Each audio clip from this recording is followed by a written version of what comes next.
Bem, guys, what's going on? Robert for International Pulse Research. Mais um vídeo para você. Estamos de volta aqui. Você que está acompanhando a gente pela internet, don't go away, stick around. Obrigado pela sua companhia e as pessoas que estão nos assistindo. Sempre deixe seu comentário. Tem muita coisa que vai vir simultaneamente nessa semana. Legal? Então, para você entrar no Trust para assistir as lives que vai começar, prometo, essa semana. Realmente nós estamos afastados de muita coisa. Você tem que entrar aí no YouTube e colocar Trust Revolution. Vai ficar aqui abaixo, da mesma forma que eu falei no último vídeo referente aí à mídia alternativa. Legal? Então, pessoal, eu não vou falar sobre a popularidade do Jair Messias Bolsonaro. A gente sabe que a gente está com mais de 120 mil casos aí da pandemia e a gente tem que entender que tudo isso está interligado numa crise sanitária sobre todos os aspectos e eu vou falar um pouco da concordância daquilo que está levando os presidentes da República aí, Messias Bolsonaro, a se sobressair e mesmo com a normalidade das mortes, a população está aceitando algo que na realidade a gente não sabe como vai ficar daqui para frente. Então, presta bastante atenção porque eu não vou falar sobre a popularidade, vou falar da estratégia que ele está usando e principalmente serve de referência para a esquerda e para você que está do outro lado, que muitas das vezes não pegou o fio da meada. Hein?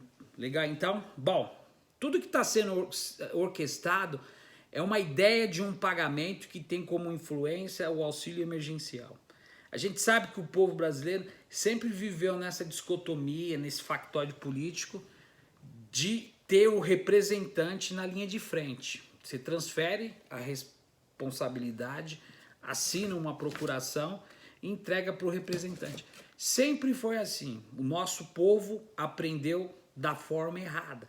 Então, se a gente for ver aí, essa ideia do pagamento, ela tem uma influência que muitas das vezes ela aponta que é raso resumir o êxito popular do Jair Messias Bolsonaro em uma só causa, ou seja, reduzindo a vontade política da população mais pobre em um simples bônus financeiro. Já expliquei para vocês que a metade da população está ganhando R$410.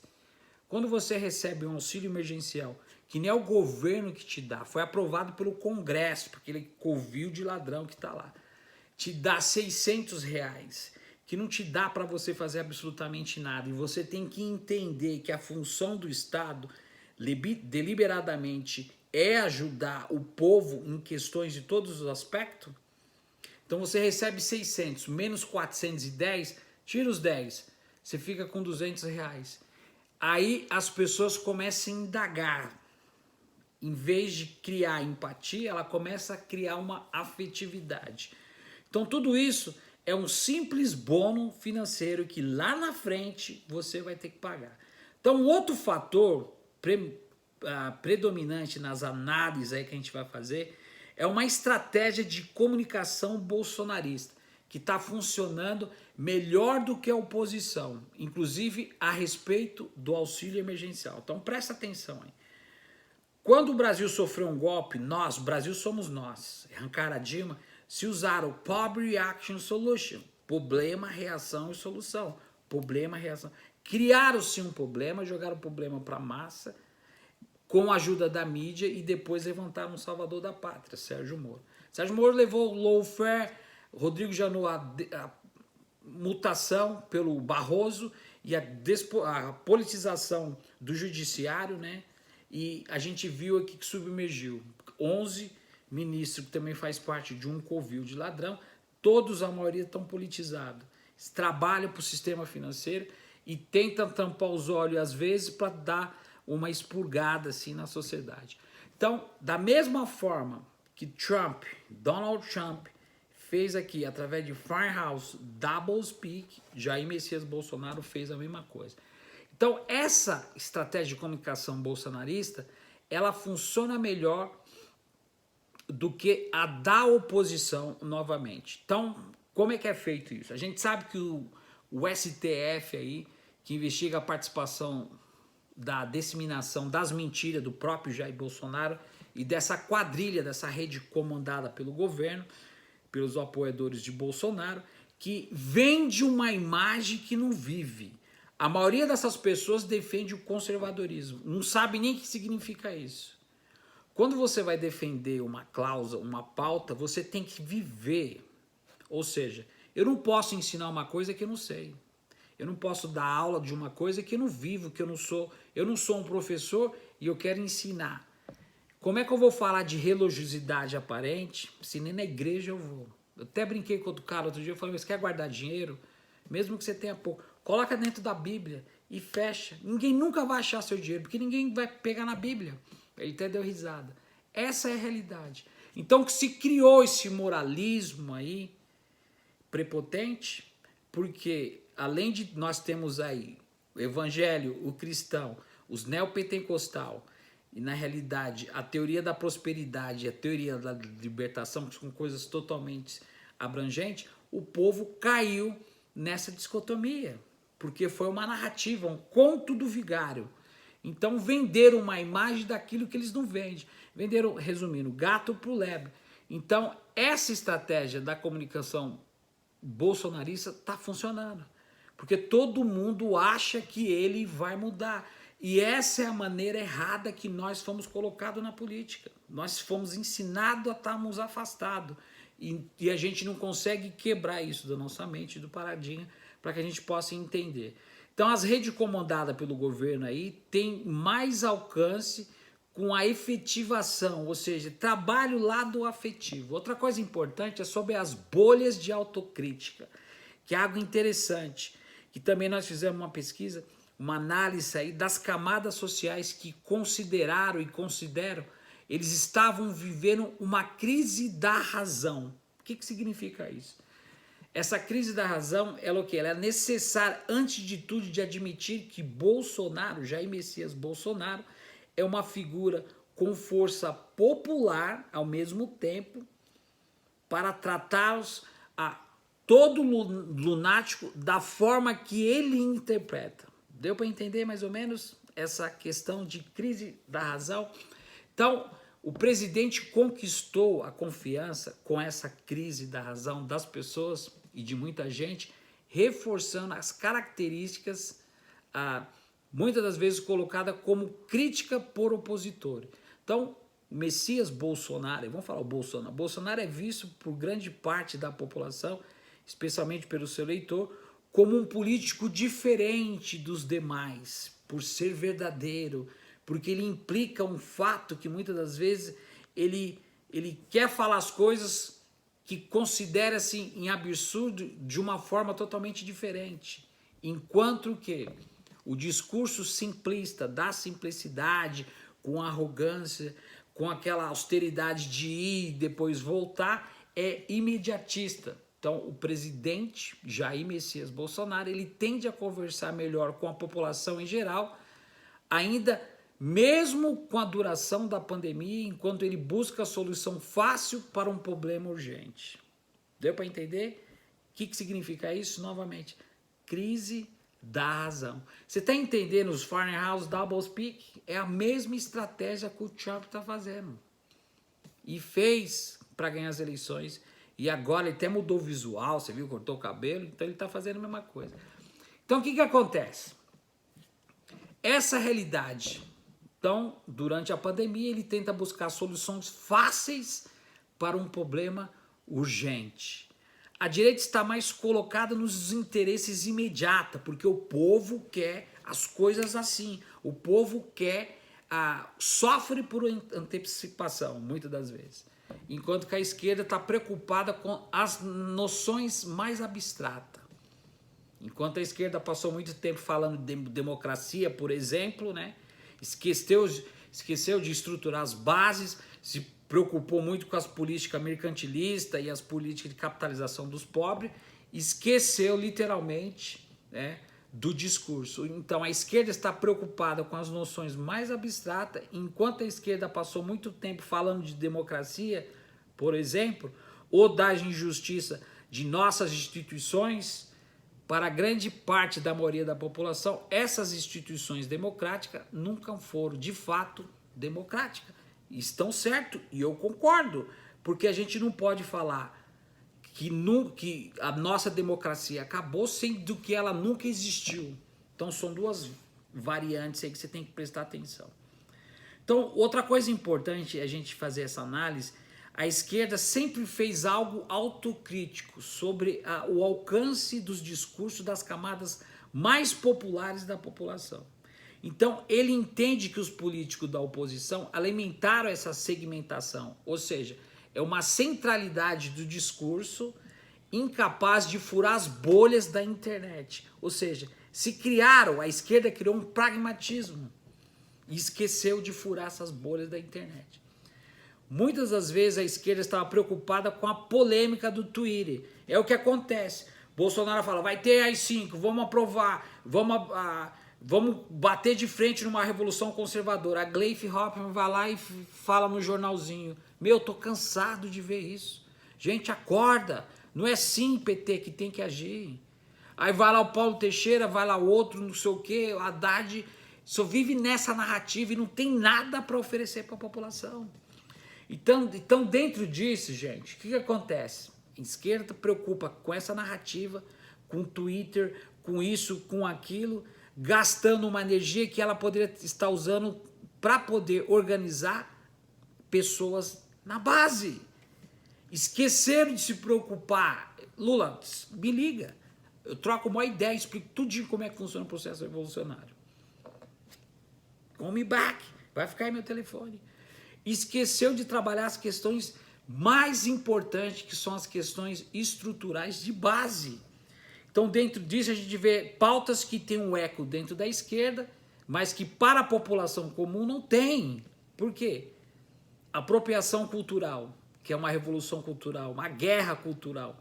Nós estamos vivendo uma guerra de classe, que eles estão vindo numa contra-revolução, e nós estamos indo numa revolução. Processo revolucionário. Então, o lugar da fala do jornalista ou da antropóloga. Então, a esquerda se prendeu nesse pragmatismo. São questões que estão no imaginário da mente social do povão. Então, essas bolhas sugam energia para si mesmo, enfraquecendo o diálogo. Então, o que está acontecendo? Está faltando diálogo, tem que ser feito além da internet. É isso que está acontecendo, eu falei no último vídeo. Enquanto a mídia alternativa está se preocupando em ter pessoas inscritas, em vender livro, em dar palestra, em ganhar números de inscritos, não tem nada para oferecer. Nós temos 10 pautas aqui, um processo gigantesco que foi aprovado aqui por grandes líderes aqui na América. Pautas de transformação, pautas de cidadania, pautas de transição, porque é isso que vai mudar a história do Brasil. Então, o que deveria ser feito? Gastando energia com essa política do dia a dia, que teria que ser feito o quê? Nas bases, no cotidiano das pessoas. Por outro lado, a gente vê aí também as igrejas evangélicas que tem seu espaço da periferia. Então, eles almejaram tudo isso. Essa foi a estratégia, gente. Porque eles estão respondendo às demandas efetivas das pessoas nesses lugares. O pessoal quer resultado. Que a igreja, aliás, que a igreja, que o relacionamento da religiosidade afetiva e aparente traz para a sociedade de momento de desespero, literalmente. Então, outra coisa importante, você que está aí do outro lado, o discurso político de Bolsonaro sempre propôs um discurso científico da oposição. Então, as falas calcadas para poder minimizar o Covid-19 foram assim combatidas pelos políticos opositores como discurso técnicos, científico, e muitas das vezes a fala do Bolsonaro, eu não estou puxando o saco do Bolsonaro, estou falando a estratégia que ele está usando, coa com, além das camadas, uma forma, uma narrativa assim, uma retórica, aliás, bem simples, onde as pessoas conseguem entender e recebem um auxílio emergencial. O povo quer comer, o povo quer alegria, o povo não quer passar por situações assim dramáticas, coisas que nunca... As pessoas estão mais preocupadas em morrer do que viver. Então tudo isso ele fez esse discurso de anti-ciência no lugar do político, na autoridade política. Do outro lado, a gente vê que o discurso da esquerda era totalmente político também, opositor ao político. Então a gente não pode, assim, querer coincidir a ciência com a política, porque as duas têm um debate público totalmente oposto. Então isso se criou. Outra coisa importante foi a narrativa do governo, que venceu também a razão dos governadores e prefeitos que jogaram a toalha. Porque a maioria dessas pessoas estão preocupadas agora com as eleições. Você não vê aí, mamãe, caguei, desculpa aí, vai ser candidato. A Joyce Hasselmann, candidata. Quem é que vai pagar a campanha desse pessoal? O partido, o fundo? Porque se eles tomarem bomba, a Joyce continua lá como, o outro lá continua como deputado estadual, a outra continua como deputado federal. E assim vai indo, gente. Você entende? Então, o que a gente tem que entender? Que além desses governadores e prefeitos ter cedido, né, jogado a toalha, houve uma pressão dos setores econômicos também, por causa da proximidade das eleições. Então, a relação da narrativa da pandemia também foi uma coisa que mostrou um certo descontentamento da população, porque a população se vê engajada aí entre a cruz e a espada. Então, a naturalização da tragédia com a campanha permanente do WhatsApp foi a longa duração de tudo isso que nós vimos dentro dessa estratégia do Jair Messias Bolsonaro. Outra coisa importante é que as redes sociais de Bolsonaro, por ter 3 anos e meio durante a campanha presidencial, ele usou muito isso, ele teve o tempo necessário para tocar a vida e fazer com que as pessoas naturalizassem a tragédia em curso. Então, o que a gente vê aí nesses dois parâmetros? O que alimenta a estratégia da comunicação adotada pelos bolsonaristas, por dica de passagem, desde o começo da pandemia, é de normalizar a situação e apostar na economia. Então, tudo isso foi uma vertente que a esquerda não conseguiu perceber, essa naturalização da situação que a gente está vivendo do ponto de vista da comunicação, que ele usou bastante, onde que Bolsonaro pregou exatamente uma normalidade, uma naturalização de continuar vivendo como a gente vivia antes. Ele não quer governar para a maioria, ele governa para a minoria, e é dessa forma que ele se aproxima do seu segundo mandato. E é isso que a gente tem que entender. Então tudo isso a gente entende como uma submissão de normalidade e naturalização, porque a vida está voltando ao normal para essas pessoas. Deu para entender? Então tudo isso, outra coisa importante que a gente tem que entender era a ideia de que há um inimigo, um rival a ser combatido. Isso foi polarizado no discurso, colocando um polo a favor da população. O favor do Brasil contra a determinado inimigo, que pode ser o PT, que é o establish, você que está aí do outro lado sabe muito bem disso, apesar de ser um político com mais de 30 anos ocupado cargos eletivos, Bolsonaro seguiu e segue apresentando um discurso antissistema. Essa é a realidade que ressalta. Aí a gente vê aí outros fatores importantes que eu vou falar em outra ocasião para você que está aí do outro lado. E para que você realmente possa entender. O fator primordial é que a solução para combater o bolsonarismo está baseado aqui na união da esquerda em prol de uma estratégia de comunicação mais sustentável que eu venho defendendo como jornalista social, de longo prazo, que abram diálogos com camadas mais acessíveis e que aceite os apoios figurativos, principalmente das figuras públicas, que se manifeste contra o Messias Bolsonaro. Eles estão mais preocupados, a esquerda está preocupada com frente ampla, frente partidária, como é que o Boulos entra com o Haddad na casa, no apartamento do Fernando Henrique Cardoso. Dá para entender isso, para fazer frente ampla, frente partidária. Estão preocupados com as eleições e que se lasque a população. Então, esse tipo de coisa já foi comentado. Eu estou falando aqui realmente dessas figuras simpatizantes que se manifestam contra o Bolsonaro e são ligadas à esquerda tradicional. Então a gente vê aí pessoas que estão surgindo no meio aí das redes sociais, das plataformas, que também não são políticos, são pequeno burguês, outros que estão indignados com a situação, outros que querem levar vantagem. Infelizmente, se você for resumir, a maioria dos youtubers no Brasil querem fazer dinheiro e esquece de ajudar o pobre. Quiser me boicotar, quiser me criticar, é realidade, eu falo o que tem que ser falado. Então, se a esquerda, por conta, tem um debate mais ideológico, ela vai abrir mão desse time de apoio e a gente pode ter o quê?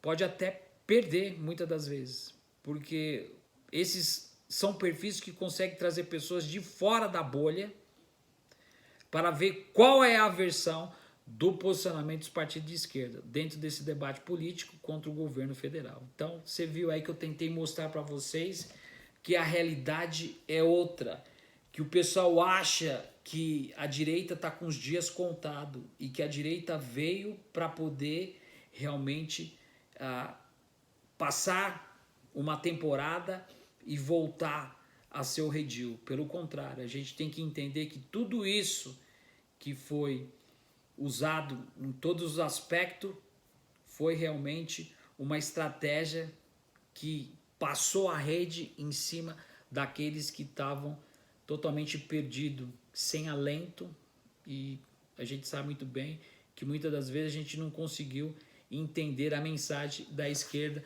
dentro dessa crise da razão. Deu para você entender o porquê? Eu tenho certeza que a popularidade dele vai começar a cair, depois vai ser mantida literalmente, porque ele governa para a minoria. Só que tem um fator primordial, só para terminar, gente. Ele governa para a minoria. São 30%, 25%, vamos colocar 30% para arredondar. 30% organizado, de pessoas que têm a desobediência civil, que vai lá, fala na cara do ministro, na cara do sei o quê, vai preso, depois sai, isso, aquilo. Estão fazendo o que nós deveríamos fazer, que a esquerda deveria fazer, que é o processo evolucionário, e nós correr atrás do nosso direito. E nós com 70%, eles com 30%, nós com 70%, totalmente desarticulado. A esquerda perdeu a forma de mobilizar. O Brasil perdeu a forma de mobilização. Por isso que eu falo para todo mundo, MST, líderes sindicais, enfim, universidades, estar na rua é uma coisa, ir para a rua é outra coisa totalmente diferente. Para finalizar, que tipo de pessoa você é? A quem você serve? E até quanto tempo você vai engolir isso? Na expectativa de que as coisas vão melhorar. Sempre vão melhorar e que o final lá do túnel sempre vai ter o quê? Uma luz. No final do túnel tem uma luz. Você sabe qual que é essa luz? É o trem que vem vindo para passar acima de nós. Então, enquanto a mídia alternativa, que somos nós, aí no Brasil, principalmente, não acordar para sair desse glamour de ser celebridade, vender livro e vender curso e blá blá blá, ter números de inscritos e não ter uma proposta, uma pauta, coisa que a esquerda não tem para colocar em cima da mesa para a gente lutar contra esse proto-fascismo, a gente vai perder o espaço progressista. Por quê? Termino como comecei. O Brasil é um laboratório do proto-fascismo, do neoliberalismo. Do Brasil vai sair para outros lugares. Pense nisso. A gente se vê no próximo vídeo. Robert for International Postal Research. Don't go away, stick around. Foi.